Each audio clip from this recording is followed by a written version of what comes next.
Larson to the bottom of the track. Slide job. Trying to take the lead away. Slide job. Shades of Keselowski and Ambrose all over again.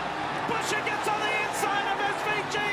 And Kenza cleared by Logano. Maybe no. Kenza takes him out. Logano into the wall. Caution comes out and the crowd roars. Busch goes low. Burton blocks. He gets back up.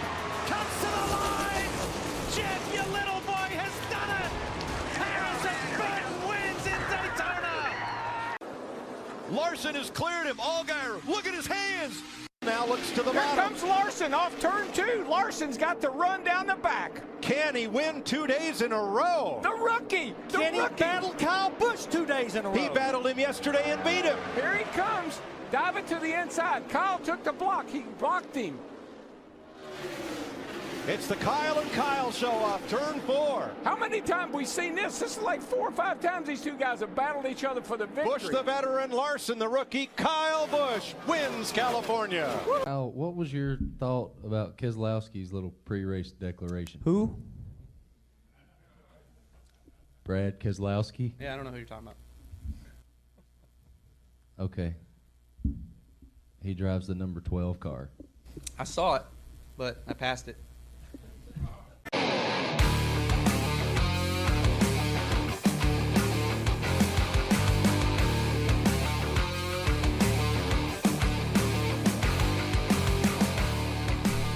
Hello guys, and welcome to week 2 of the Calamity Corner Podcast. I'm James, and I'm here again with Kelly.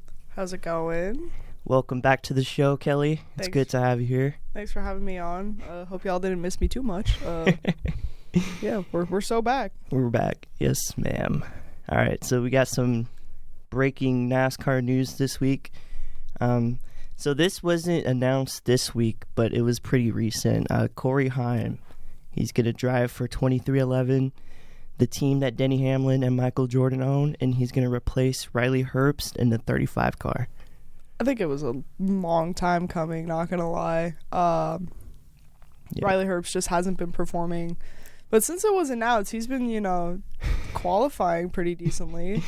It seems he does best when he's under pressure. We saw that a lot under his last year at Stewart-Haas Racing in the Xfinity Series when he won at Brickyard. I felt like that was his cup audition. Yeah, I mean, don't get me wrong. I will always be happy to have a Vegas kid in. Oh yeah, for sure. NASCAR, but also, it's just he's not performing. Yeah, for sure. And then another one, we got Jesse Love to the Wood Brothers. He will be replacing Josh Berry in the 21 car. I'm going to be so real. I was not expecting them to announce that they weren't re-signing Josh Berry, but I do think Jesse Love will be a good fit, and then maybe eventually move up to Penske if Logano retires or Blaney retires. Ooh, I didn't think about that. Yeah, I think Joey Logano, I wouldn't say he's closer to retiring, but he is getting up there in age. Yeah, I saw an ad with him yesterday, the other night I was at Sunset Station, and I saw an ad with him for, it was the National Seatbelt Association or something like that, and it was back when he still had hair, and I was like, oh my gosh. That's funny. A jump scare at, 2 in the morning. So real. All right, so we got some stats on Jesse Love, and he is the youngest winner and champion in any NASCAR sanctioned championship. He is also a 2-time ARCA Menard Series West champion, an ARCA Menard Series champion, and an Xfinity Series champion, and he did all of this just at 21 years old. He's younger than me? That's crazy. Yeah. When I saw that he was only 21, considering I'm 24, I'm just like, wow, there's always more you can do in life, I guess. Oh, definitely. I do feel like he does get, a little bit of flack just because everyone wanted Connor Zilisch to win the championship last season, which that is so valid. I mean, he was pretty much dominating the Xfinity Series, and it's just the format just didn't play out in Zilich's favor. Yeah, I guess the format really benefited you if you showed up on one day. Yeah. And that's all you really needed to do was to show up on that one day, have the best team. I wouldn't even say the best car because we saw, like, in the Cup Series with Denny Hamlin, he led most of the laps that day. He broke a record for the most laps led in the Final Four race, and he still didn't win the championship. Yeah, it all came down to, like, a single strategy call. Yeah, and which that sucks. Yeah, poor Denny was, like, being bothered. They were bugging him about it at the Pennsylvania 400 Media Center. Yeah, and on the other side of that, though, I don't think the person that would come out on top that day, like in Jesse Love's case, I don't think he's undeserving because he did have a pretty good season and he did show up when he needed to, but, like, it just sucks. Yeah, it sucks. Because, like, most racing series, they don't do, like, a chase. They don't do a point. They don't do the system. They don't do a playoff system. Like, F1, it's like, the season starts and your championship fight is on. Yeah. And, I mean, I would know. I'm in the trenches right now. Don't get me started on Mercedes and Barcelona this weekend. Anyway, but, like, F1, IndyCar, WEC, like, they all, even IMSA, I believe, they all use, like, a season-long point system. Yeah. And thank God that NASCAR is kind of going back to that with the chase now. Tyler Reddick, he had such a big lead with, like, the first 6 races of the season, and then here comes Denny Hamlin and just wins 3 races in a row and just makes his point lead like nothing. And I think that's good because consistency matters. And with the way they award points now, you get an extra, I think, you get 55 points if you win, and you get 35 points if you finish second. So I think that 20-point difference is beneficial to winners now. Yeah, definitely. I mean, I kind of like getting rid of the whole winning you're in thing because, like... Oh my gosh, last year, no disrespect to Josh Berry, but he was in the absolute trenches his entire playoff run. Yeah, I don't think he finished a race in the first round. Yeah, and then I was like I said, I'm an Austin Cindric fan. There's not many of us. All 4 of you. All 2 of us. I was very surprised that he made the playoff, but, like, he's also a very consistent driver. So, hopefully, if he wins a race and, like, I mean, he's been in the points, like, every single... Yeah, it's funny you bring that up because as it stands right now, Austin Cindric is in the chase over Brad Keselowski and Joey Logano. Over Joey Logano is crazy, but Cindric's been consistent. Like, unless he gets wrecked, he's been finishing in, like, the top 10 almost every single race. Oh, for sure. Top 10, top 15. And I feel like that's what you need to do now because you can see that they're racing a little different. I wouldn't say it's not as aggressive because NASCAR Cup is always aggressive, but, like, they're not taking as many chances as they have in the past. Yeah. I do want to give a shout out to Christopher Bell at Pocono. Yes. Almost winning a race with a broken wrist is crazy. I feel so bad that he ran out of fuel. Yeah. I mean, he ran out with, like, what, 3 laps to go? Yeah, he was so close. So close. And, like, I'm obviously happy Denny won. Denny's been going through it, so anytime he succeeds, I'm like, yippee. But yeah, no, shout out Christopher Bell. I mean, that's insane to, you break your wrist one weekend and then you're like leading laps.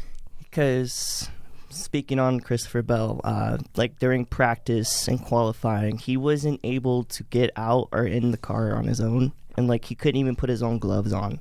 Like, he needed help to do that. And I think that's really inspiring that he didn't take time off to heal, even though I wouldn't say that we would wish he would, but, like, him in the car is a good thing because it just shows, like, these cars, the development they've had safety-wise is a really big thing. Yeah, I was talking to my dad about that. Like, that crash, if it happened in any other previous car, yeah, no, it would have been terrible. Yeah, for sure. But hopefully Bell has like the week to kind of like relax, kind of take care of himself. Yeah. Because got to get right back at it in San Diego. Yeah. Speaking of San Diego, I'm so excited for this race. Kevin Magnussen is racing in trucks. Yes, he is. The absolute villain of the F1 movie. Real. If you haven't watched the F1 movie, which it's been a year since it came out. Peak.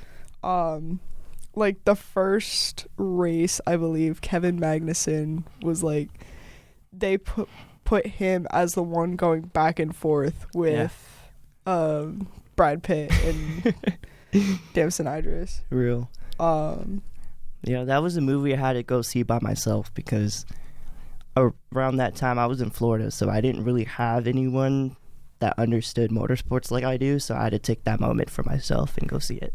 I kid you not. Like, I was going to make a TikTok after being like, wow, I can't believe that the real F1 was the friends we made along the way or something like that. And then in the movie, they hit through us with the Through Goes Hamilton. I was in the theater trying not to lose it. Real.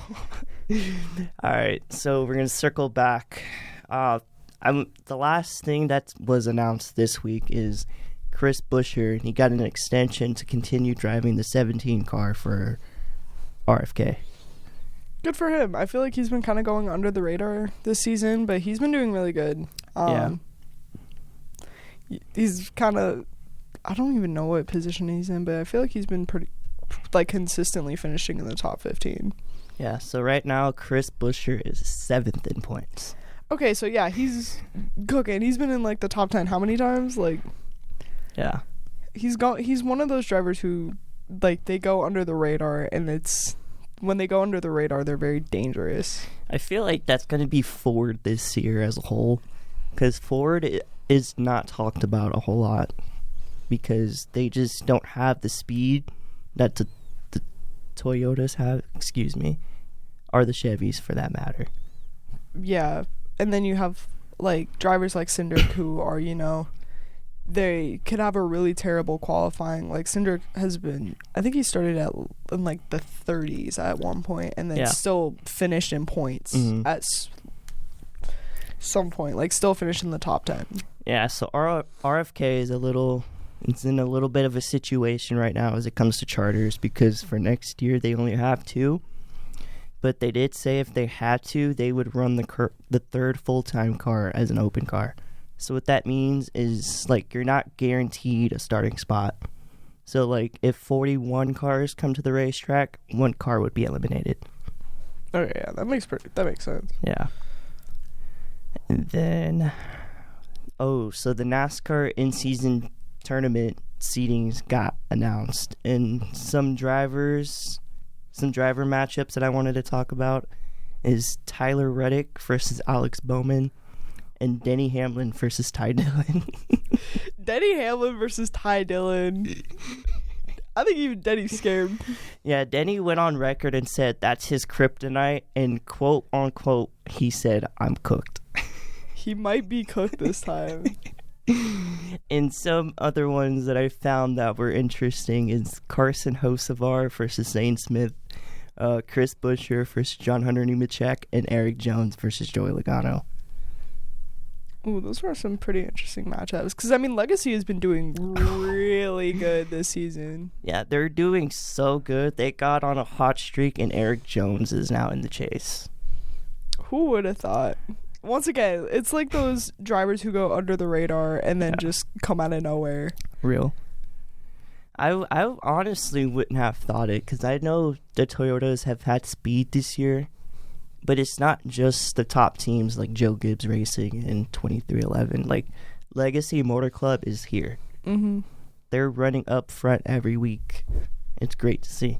Yeah, Jimmy Johnson, hopefully he's proud. Oh, yeah. Speaking of Jimmy Johnson, we'll get into that later. All right. All right, so for a Pocono recap, so stage 1, it wasn't really that long of a stage. It was only 30 laps. Kyle Larson was able to get by Hamlin on the first lap, and he led up until lap 26 when Casey Mears kind of got in the way. But Denny Hamlin, he wins the stage. Good for him. And then for stage 2, so stage 2 was kind of weird because drivers, they started to flip the strategy towards the end of stage 1. Like, they pitted with like 3 laps to go and then stayed out on the start of stage 2. So that kind of shuffled Hamlin and Larson back a little bit. And Hamlin, I feel like, was able to make his way up towards the front better than Larson was. Mm-hmm.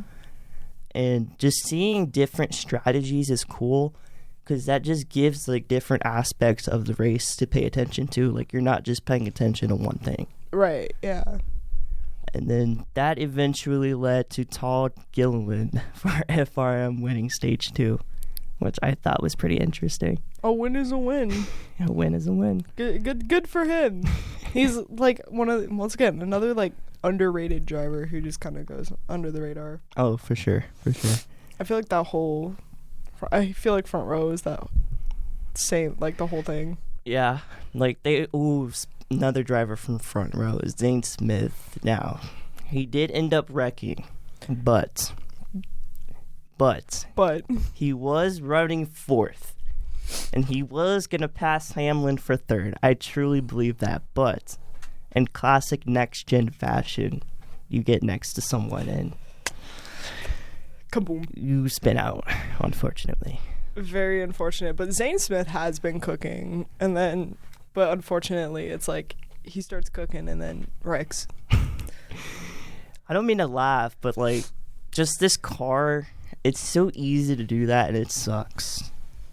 You see every driver do it. Even Kyle Larson does it very often.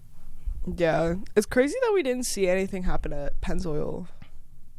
Like, no one spun out during the race. It was just clean racing. I think the only caution was were stage breaks, and like there was a piece of debris on the track. Yeah. So back to Denny Hamlin. We're going to give him his flowers again for the 2nd week in a row. So he wins his 3rd race in a row, which equals his 64th career win. So he breaks the tie with Kyle Busch. And yeah, he's just on a roll right now. He's just goated at Pocono. I mean, didn't he get his like first career win there? Yes, he got his first career win there in 2005, I believe it was. I was 1 year old. That's crazy to think about. Yeah, it might have been 2005. We'll say 2005. And then he also won the first next-gen race there in 2022. But he got disqualified for a piece of tape. I guess that's the reason what NASCAR said. He did make a joke about that on the broadcast with Brad Keselowski. Yeah, he said, I still have the flag. They're never getting that back. As he should. Go off, King. Real. And then we're going to talk about Legacy Motor Club again. John Hunter Nemechek, he got a top 5, finished 4th. And Eric Jones finished 6th. So now this leads to Eric Jones now being in the chase. Good for him. Good for him. Good for Legacy.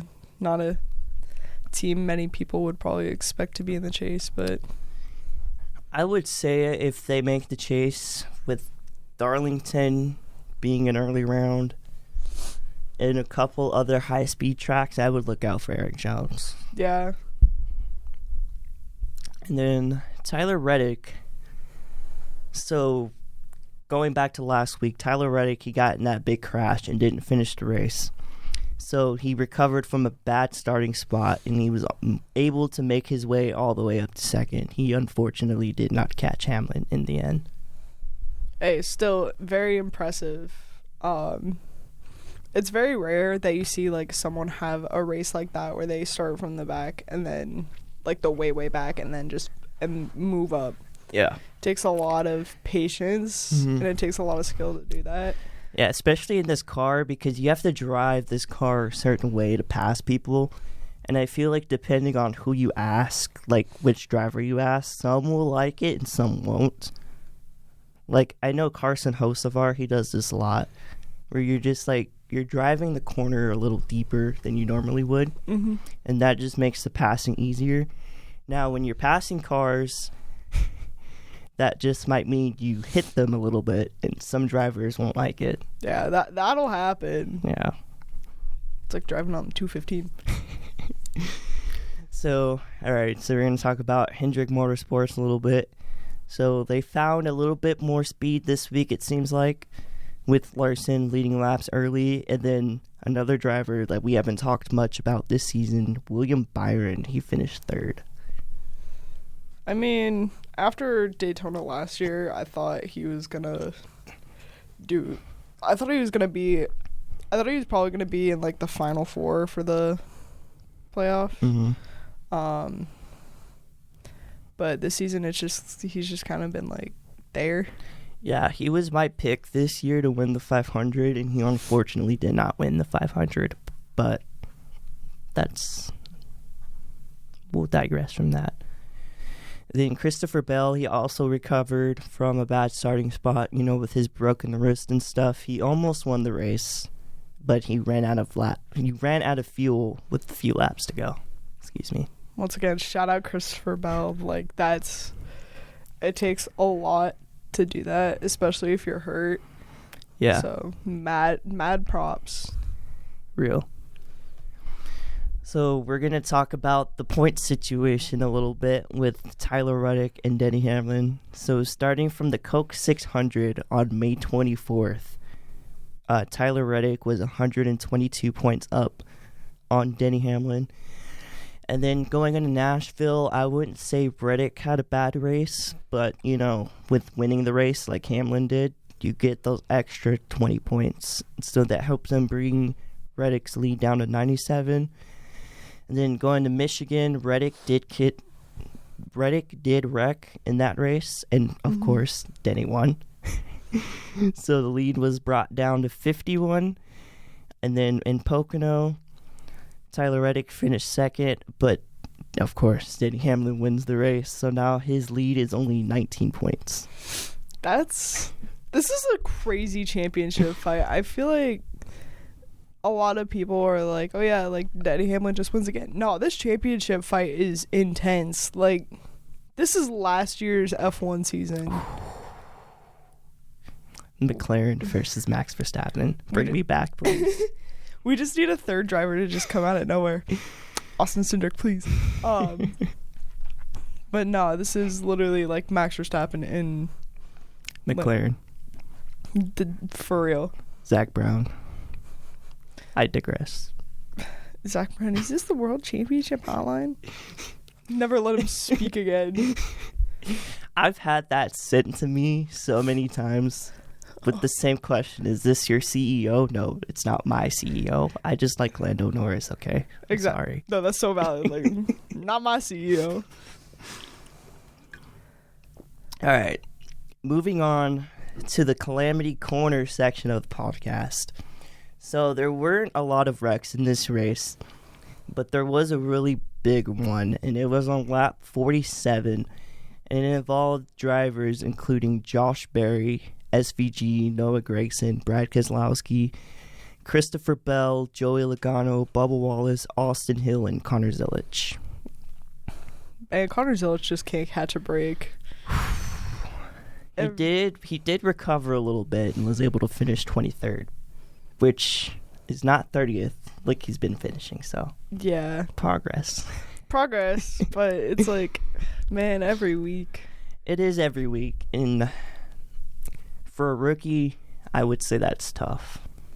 Yeah, the last year he's had has been pretty tough. Yeah, he's poor Zilisch, man. He's been in the trenches. Now, hopefully, I'm not breaking any news here. This is just all speculation. This is what I hope happens. I hope he gets the 48 car. If Alex Bowman does end up retiring. Yeah, that's valid. I would want to see Zilisch with... I mean, Trackhouse isn't a bad team, but I do want to see him with, like, a car that can actually... Yeah. Hustle. Not that his car can't, but it'd be cool to see Red Bull on the 48. That would be sick. they would bring back the neon numbers. I hope. I love the neon numbers. That would be sick. All right, so getting into some driver spotlights. We mentioned Chris Buescher earlier with his extension. So he was the highest finishing Ford in this race. He finished 7th, and he was able to get the fastest lap. And then spinning back to Trackhouse, Ross Chastain. He got a top 10. He finished 8th, which for Trackhouse this season, I would say that's pretty good. Yeah, Trackhouse is having not that great of a season. Yeah. But then that'll happen. Yeah. And then another driver that caught my attention was Daniel Suarez. He qualified pretty well. He ran up front for most of the day. He's staying consistently in the top 10 in points so far, and he finished 13th. Suarez was really good this season. I was very happy to see him win the Coke 600. I don't know if I mentioned it last week, but one of my friends, her husband, works as a part of his pit crew. So to see him on TV, going crazy because they won the Coke 600, that was very sweet. Yeah. So anytime he succeeds, yes, I'm happy. Yeah, especially after the Coke during the whole entire weekend for the Coke 600. That weekend was just so emotional with Kyle Busch passing, but yeah. Yeah, if anyone were to win, I was glad it was Suarez. I agree. Alright, so we're going to get into some lowlights for some certain drivers that are in the chase race. I would consider Bubba Wallace. So he got into that early wreck.